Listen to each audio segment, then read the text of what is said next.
Hey folks, welcome back to Gaming Garbage, where we take a look at games, chat about the gaming news in the industry, and of course, stream for fun. Today, we're finally getting an update from Xbox. There's been a lot of things flowing around out there in the digital space and speculation and stuff about exclusives coming to Xbox. They didn't say straight out, no, that's not going to happen. They just said, hey, we're going to give you a business update, and that was today.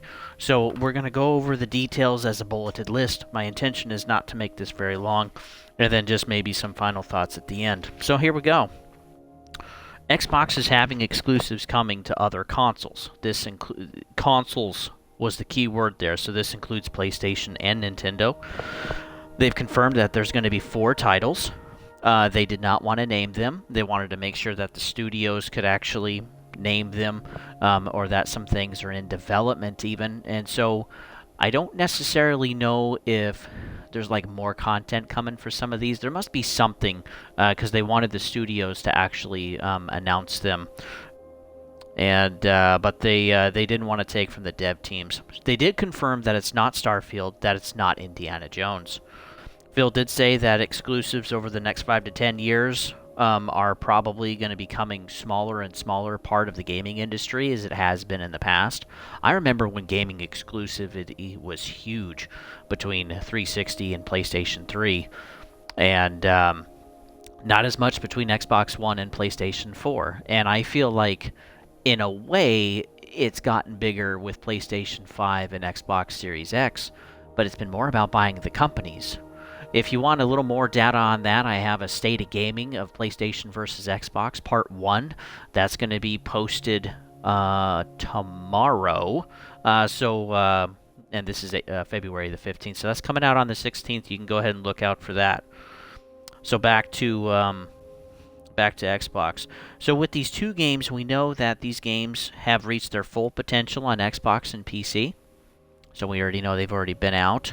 And then 2 of them are going to be community-driven, and the idea is more platforms, which will equal more players and more sales and all of that. So, and we'll also keep the community staying at a fairly good size so that players can play. It also means that these games are, maybe they haven't before, but they're going to become cross-platform, which I always like more cross-platform games. Because there's just more players that you can interact with, and better lobbies and fuller servers, all of that kind of stuff. Xbox wants to continue to invest in the studios that are making these games, and bringing them to other consoles will help do that. Because right now there's maybe not a lot going on. As they said earlier, their games have kind of reached their full potential on Xbox and on PC, and probably also on Game Pass. So yeah, 2 are community-driven, 2 are going to be smaller games. My guess is probably Grounded and Sea of Thieves. There's speculation on that. I've seen that one, but then I'm not sure about the 2 smaller ones. I've also seen Pentiment, and I forget the other one.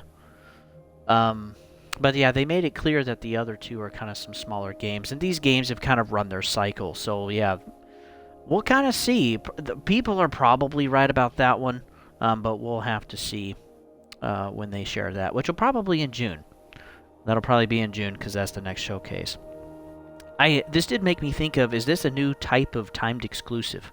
So instead of just going to a third-party company and saying, hey, can we pay you money to just release this game for our console for the first year, or certain content for the first year, instead, Xbox and Sony are now buying companies, or have been buying companies, and now that they own the company, they can be like, well, we can make it timed exclusive for Game Pass or for Xbox or PC, and then we can move it on to other consoles after that. And so they still get that pull and drag to get it on Xbox, sell the consoles, and to sell Game Pass, which I think they're more focused on Game Pass than selling consoles at this point. Definitely with the sale numbers probably show that, as I stated in my State of Gaming, PlayStation versus Xbox. So yeah, they're still getting their pull for those, but it's more like a type of extended, how can I say this? Kind of an extended timed exclusive. You know what I mean? Like, first going to come out on this console, and then the rest of them later. And PlayStation already did that, but this time I almost feel like it's a better investment because you also get the studio behind it. There's more pull, there's more influence there. You can really kind of shift or change what you want to do, or how many games you actually want to bring. So yeah, we'll see how that works out. Ultimately, I think it's more cost effective doing it that way. They also confirmed that it's just four games right now, nothing else. And then the quotation here was, "We're going to learn." So this makes me think like this is a pilot program.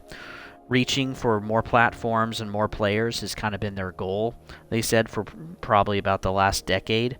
Game Pass has been an expansion of that, like on Xbox and also on PC. And now they have King, which is mobile, and they can also work on trying to bring this to Apple, as Apple just lost their kind of exclusivity thing for their stuff, as that was ruled by the UK and the EU. So yeah, we'll have to see. I mean, but Xbox's definite point is as many as possible, as many platforms, as many players, and they reiterated that back, last year, and maybe even a little bit in 22, and I don't feel like people believed him. And then the speculation has totally swung the other way, that like, oh, everything exclusive on Xbox is now coming to PlayStation, and boy, that's not the case either. And I feel like a lot of us need to be careful with kind of how YouTube and creator media has now become like mainstream media, where it's the sensationalism, it's the shock value, and we really need to be careful about that. But for Xbox to bring everything absolutely to other consoles right away on day one, I don't think that was what's going to happen, and we got confirmation of that today. So just be aware out there, folks. Also, we did get confirmation today that Diablo 4 is coming to Game Pass now that they have Activision Blizzard and King. That's coming on March 28th. So if you haven't bought it yet, good news for you. You can just do a little blip on Game Pass for a month, spend $17-18 and just call it a day. And play for a little bit to get your reviews or whatever. It is also probably going to come on PC Game Pass, which that's $10 a month. This was another quotation. Xbox is a platform for creators to reach the most players. So they're not focusing on just creating exclusives. They're not just focused on creating and buying some of these studios and creating and nurturing these IPs. They also want third-party creators to want to put the game on their system, and not just on their platform, but more or less, probably more so, just their Game Pass, their subscription service. So we've seen that with quite a few games this year. A lot of, indie developers or A or AA games like Exoprimal or Everspace 2. And there's been some others. Ocean of Stars, I think, is another one. And so if content creators feel like they can be well supported, even like with what's happening with Palworlds right now, is that Microsoft is footing some of the bill for their servers to be running every month. Because they're spending $500,000 and also giving some of their engineers over to help them make the GPU and memory usage more efficient. And so it's not just like, hey, it gets to be on a service. There's actually some behind-the-scenes help there to make games successful, even third-party developers successful on Xbox. And I think a lot of people overlook that. We also got confirmation now that there's 34 million on Game Pass. Woo! That is quite the increase from what we were hearing last year, even just like 6 months ago or less. And so, yeah, 34 million is definitely growing very, very quickly. And we talked some more about that too during the State of Gaming that I did of PlayStation versus Xbox. But yeah, 34 million, that's crazy. That's getting up there. So that puts them now to probably around $10 billion in revenue a year for something that they invest $1 billion into. That is really good flipping margin right there. That's insane. So with focusing on the creators too to reach the most players, this has been their view and strategy since about 2015 when they started building Game Pass and when Game Pass launched, and they also had their indie developer program back then too, to help with funding, to cut a check right away so they could get some money to keep creating and investing in their game. And it's really hasn't been a bad service. It's actually been pretty good, and it's all been about making the most games and services across as many devices and platforms as possible. Basically, they want to create and expand the network It's not just expanding the IPs or buying the studios, even though that helps, of course, but it's also about expanding the network, and that's exactly what they're doing. And so if you're a third-party developer and you're like, I could get it on, Steam, or I could put it on PlayStation, or I could put it on Xbox, maybe Xbox is still not at the top. Definitely Steam and Epic Store is, I think. As a survey said that, like 2/3, I think, so that'd be 66-67% are wanting to make games for PC. Well, now Xbox is breaching into that market and having Game Pass, where they have Game Pass for PC.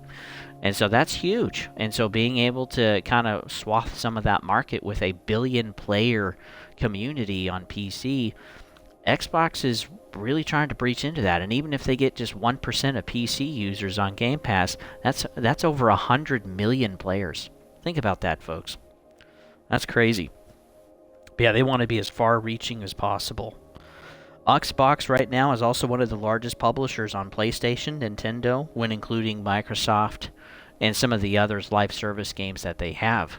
When including Minecraft and some of the other live service games. And now that they're going to be bringing Sea of Thieves, probably, again, we're going to get reiterations of those, and if they do Grounded as well, again, that's just expanding into the other platforms. And of course, the other platforms have to say yes to this, but I really wonder if some of the other platforms like Nintendo or Sony are going to be like, no, we don't really want your game over here because you're kind of like invading our space. They might see it after a while as kind of an invasion and actually pulling people over to Xbox maybe in the next generation and getting them on Game Pass, which ultimately is more revenue for Xbox. And that's much more of a long-term strategy. We know we have a refresh coming for Xbox, which is not going to be a disc drive. It's only going to be digital, which really sucks, so I'm not buying it. But we also kind of had a refresh of the Series S with a double the capacity of the SSD for storage space. But I don't really feel like that brought a lot of people either. But we know that next gen is probably coming somewhere between 2027 and 2029, depending on what happens and delays and whatevers. But yeah, we can probably guess sometime in that window. And if PlayStation and Nintendo kind of start kind of worrying a little bit, more PlayStation, I think, about Xbox getting their fingers into their communities, they might actually start pushing back on that a little. But yeah, the next decade will tell. We'll have to see. Last year, they also reiterated on the panel that the gaming industry is struggling. Again, we had those lockdowns, all of that fancy lockdown money that was direct stimulus. So a lot of money went everywhere, and now that that's cut off, well, the studios and developers and everybody else are now having to support themselves. And so we're not seeing the growth, or maybe sometimes even any growth in some of those companies. And so there just wasn't much growth in 2023, and they're realizing that. And so basically they were saying there's two options. Either you find new ways to monetize your player base, so new content, more expensive games, increasing the price of, gaming services, etc., or you can grow your player base. And that is Xbox's strategy, again, across as many platforms and devices and reaching into as many players as possible so that players have an opportunity to decide. And ultimately, this creates more competition, which I always think competition is good. I hate monopolies. But honestly, this could kind of breach into the PC space and create more competition over there for the Epic Game Store and, of course, for Steam. But this could really, too, make a Xbox a giant. And that in and of itself could also be a problem. This is what we got to see, too, in some of the court stuff last year of just like, look, you are getting too big. You're literally getting Overwatch, Diablo, and freaking Call of Duty, plus whatever King is bringing with you to the table.